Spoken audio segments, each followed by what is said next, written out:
Oi pessoal, tudo firme, tudo beleza por aí? Eu estou começando aqui um vídeo em que eu quero fazer mais uma vez uma leitura de um dos artigos do Olavo. Eu estou armado. Um que eu considerei muito interessante chama A Elite que Virou Massa. Artigo do Olavo que vai tratar da questão de como o povo, nós, o povo de uma maneira geral, somos tratados para virar essa massa de manobra.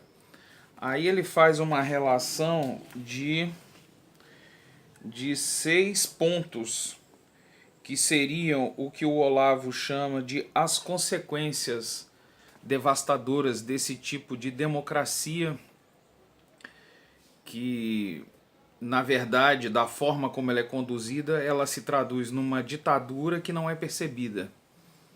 É uma ditadura que controla as pessoas pelos costumes e por uma acomodação e por medos que deixa as pessoas atreladas ao Estado na figura dos políticos, né? Ele faz um arremate muito interessante. Vocês vão ver na leitura que eu vou só fazer a leitura mesmo. Eu não quis ler para falar a respeito depois da leitura, mas eu resolvi colocar aqui as minhas impressões do que eu vou ler. E terminando quando ele diz que aquelas pessoas, ele no final, o último parágrafo, ele coloca duas categorias de pessoas que entendem esse processo. Porque a grande questão dessa, desse controle que existe, desse controle que é estabelecido, a grande questão é que intelectualmente, que nas consciências, que no entendimento, elas estão no controle de quem efetivamente faz isso com os povos, com as sociedades em torno do mundo, e daqueles que, por estudo, por um esforço de entendimento, busca, né, essa compreensão. E, bom, e o primeiro grupo, que são aqueles que efetivamente operam essa forma de controle social e público, eles naturalmente não compartilham as verdades por trás desse processo. E por isso não é do domínio público o que eles fazem. E aqueles do meio do povo comum, alguns de nós, né, que percebem essas coisas, né? E aí tem uma fonte como Olavo de Carvalho que trata esses assuntos, inclusive porque ele pesquisa e tem um conhecimento profundo de outros estudiosos e pesquisadores sociais que entenderam esses processos e também escrevem sobre isso. Ou seja, enfim, as pessoas que não são os dominadores, aquelas pessoas que somos nós, que somos alguns tipos de estudiosos, que tentam entender isso, compreendem o que ocorre e em certo sentido, compreende qual é a verdade, a realidade das coisas, e no esforço de compartilhar essas coisas, no esforço de compartilhar essas verdades, como que na nossa intenção a gente quisesse que as pessoas, que nós como sociedade, nos libertássemos disso, nós compartilhamos com pessoas que não têm o desejo de receber essas verdades, né? Essa angústia, né? Que acaba se virando a coisa toda. Eu vou ler o artigo. A Elite que Virou Massa, Diário do Comércio, 1º de dezembro de 2008. As condições essenciais, ele cita um autor, tá? Eric Voegelin, que eu não sei se eu vou saber pronunciar correto, e que teria se manifestado nesse tema em 1939. Observava que as condições essenciais para a democracia, tal como haviam sido concebidas no século XVIII, então ele está falando daquele período de revoluções, né, na Europa e tudo, Revolução Francesa e tal. Então ele diz assim, olha, já não existiam mais, isso em 1939, né, quando esse autor que o Olavo está citando. De um lado, a economia e a administração pública tinham se tornado tão complexas que o cidadão comum já não preenchia as condições mínimas para formar uma opinião racional a respeito. De fato, hoje, acho que nós estamos evoluindo nesse entendimento, que realmente a administração pública, né, o governo de Estado, né, atender às demandas do povo, isso realmente não é simples, é muito complicado. Sua razão refluíra para o círculo estreito das atividades profissionais e familiares. Isso somos nós, as pessoas, né? Então as pessoas querem deixar de lado a política e o que é que elas fazem no seu dia a dia?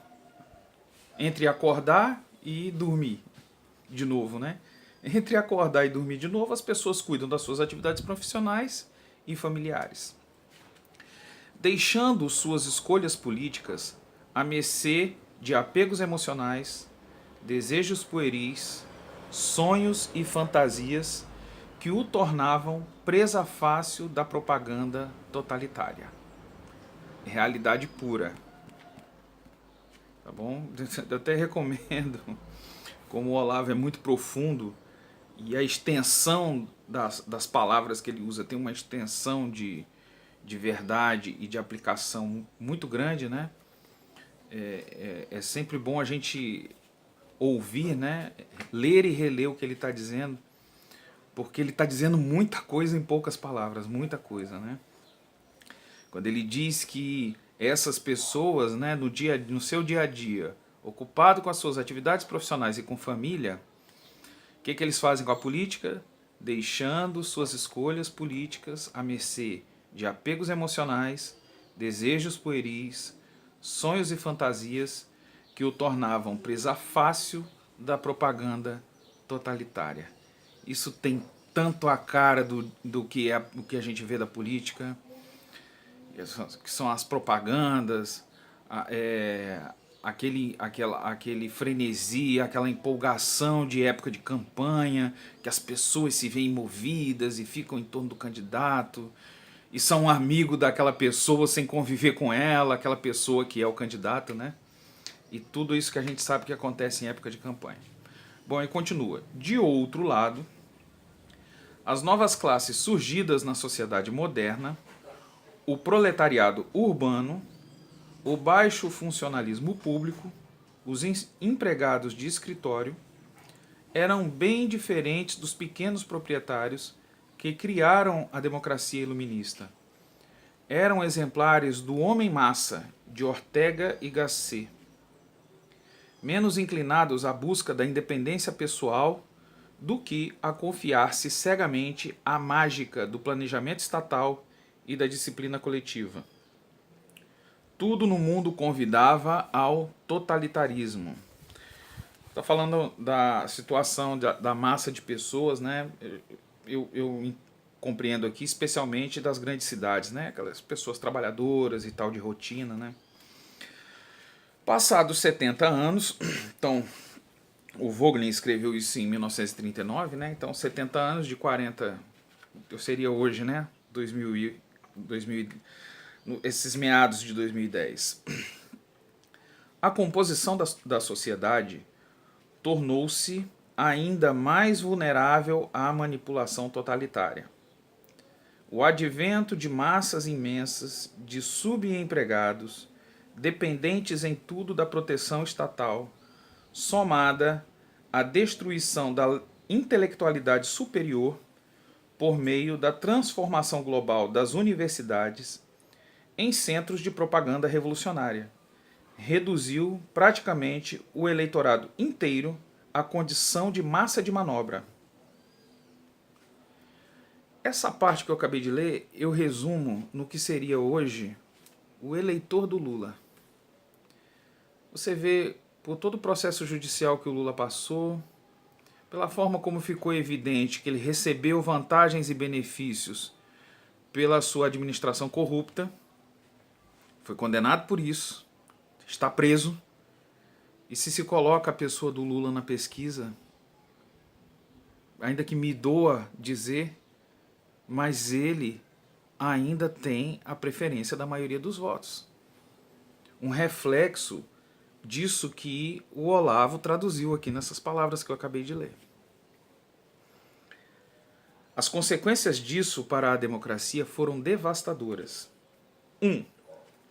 A quase totalidade dos eleitores já nem tem ideia do que possa ter sido a independência pessoal.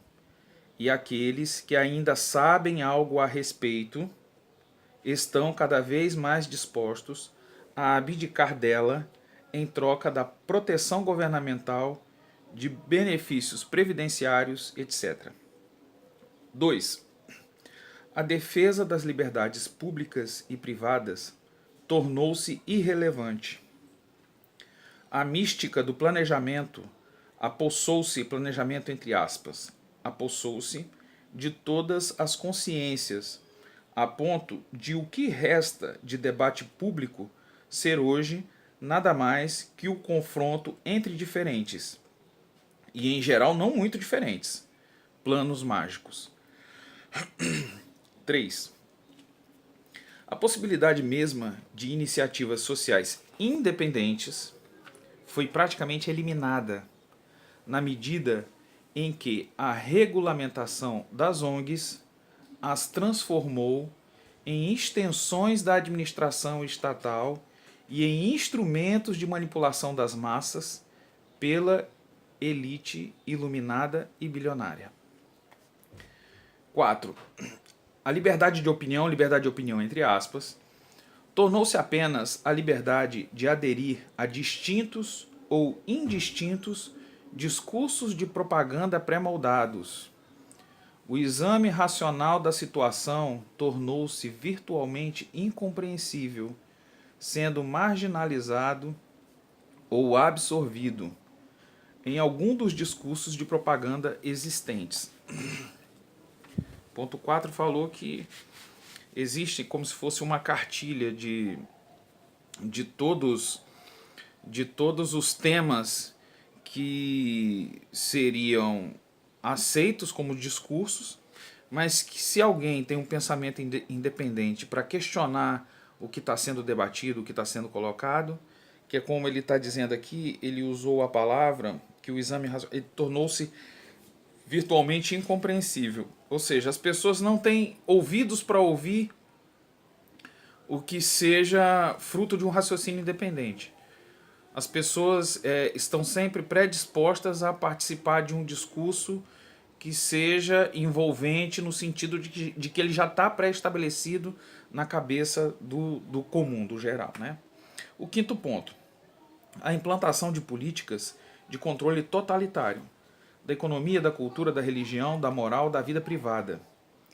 Mostrou-se plenamente compatível com a subsistência do processo eleitoral formal, hoje tido como suficiente para conferir a uma nação o título de democracia, democracia entre aspas, né?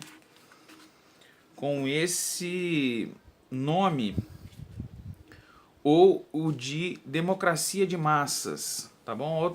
Democracia de massas entre aspas.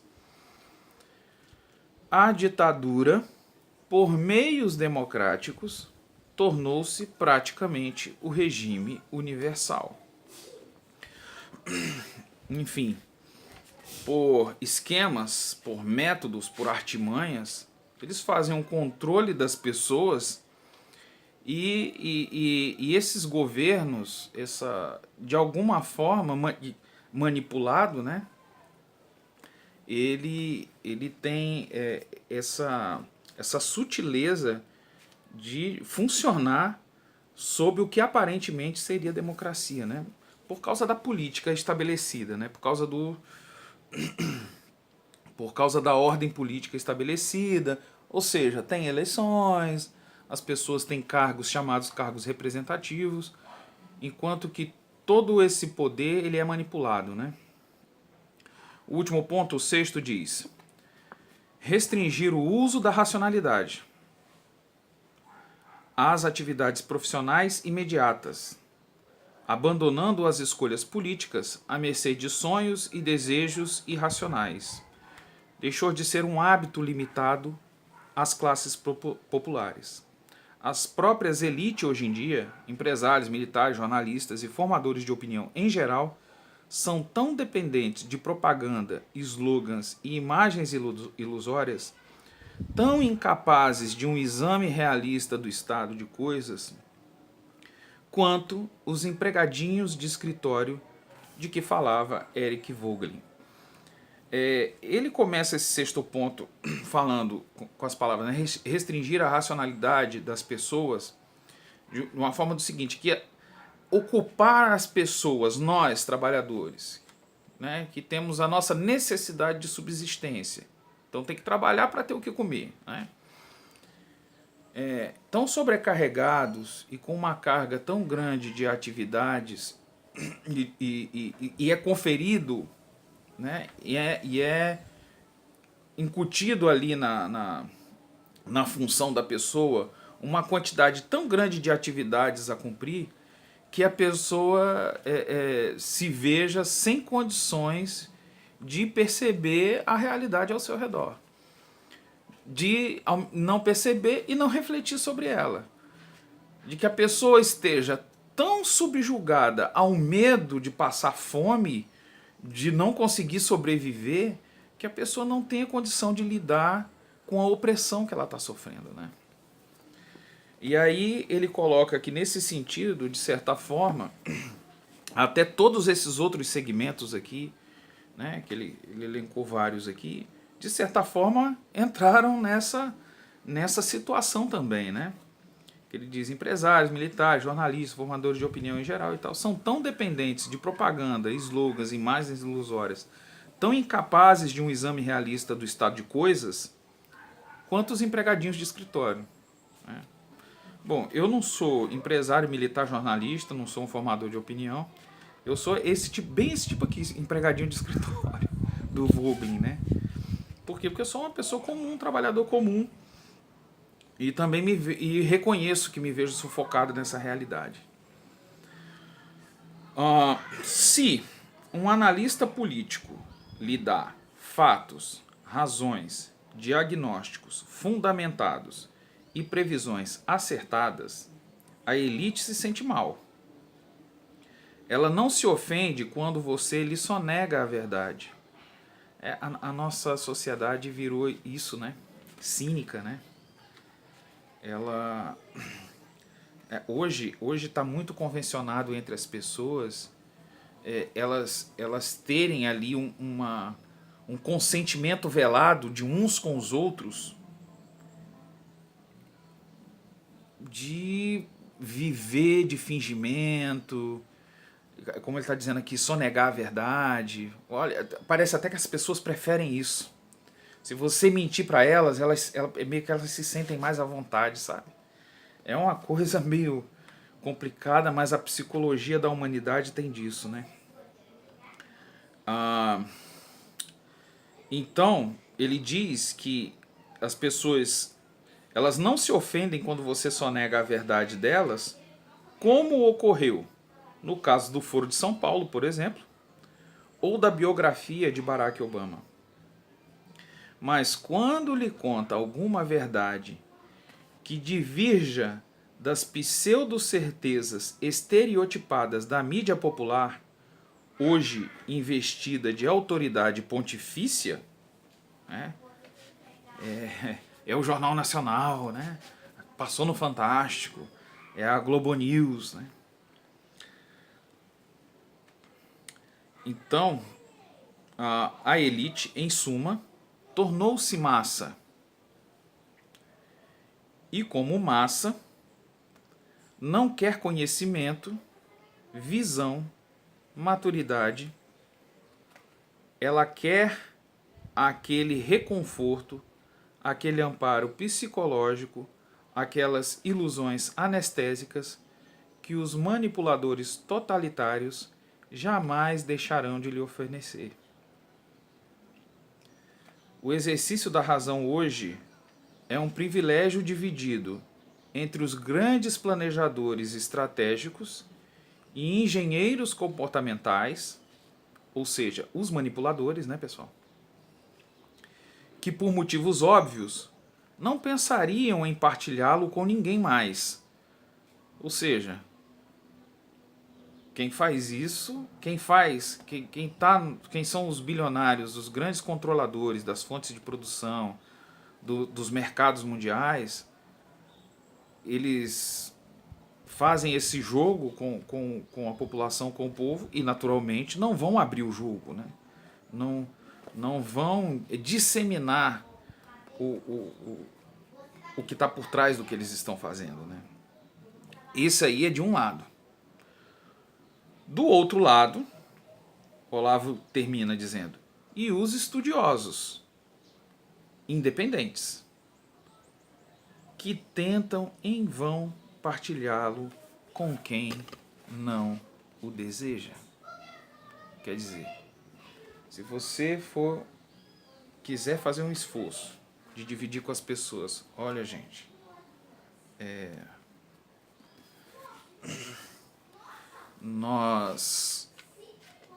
nossa vida faria muito mais sentido se fôssemos pessoas independentes, mas nós não somos pessoas independentes por esses e tais motivos, por forças que controlam a nossa vida, o nosso cotidiano. Se você quiser levar a luz dessas coisas às pessoas, o que o Olavo diz? Essas muitas pessoas ao nosso redor não desejam a verdade das coisas. Um abraço, gente. Valeu.